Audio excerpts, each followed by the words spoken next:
জগতে প্রত্যেক ব্যক্তির কোনো না কোনো দুর্বলতা অবশ্যই আছে। যেমন কেউ খুব অধিক বেগে দৌড়াতে পারে না, কেউ অধিক ভার গ্রহণ করতে পারে না, কেউ কোনো অসাধ্য রোগে পীড়িত হয়ে পড়ে, তো কেউ বিদ্যাপাঠ স্মরণে রাখতে পারে না।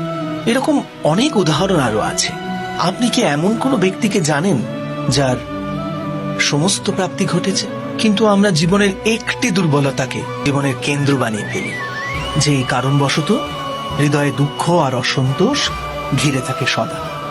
দুর্বলতা মানুষ জন্ম থেকে অথবা কোনো দুর্ঘটনার মাধ্যমে প্রাপ্ত করে, কিন্তু দুর্বলতাকে মানুষের মন নিজের অক্ষমতা বানিয়ে ফেলে। কিন্তু কিছু ব্যক্তি এমনও হন যারা নিজের পৌরুষ আর শ্রমের দ্বারা সেই দুর্বলতাকে পরাজিত করে দেন। কি বিভেদ আছে এদের আর অন্য লোকেদের মধ্যে? আপনি কখনো এর বিচার করেছেন? অতি সরল উত্তর আছে এই প্রশ্নে। যে ব্যক্তিকে দুর্বলতা পরাজিত করতে পারে না, যে পৌরুষের প্রমাণ দেবার সাহস রাখে হৃদয়, সেই দুর্বলতাকে পার করতে পারে। অর্থাৎ দুর্বলতা তো ঈশ্বর প্রদান করে, কিন্তু নিজের সীমা তো মানুষ নিজেই নির্মিত করে। স্বয়ং বিচার করুন।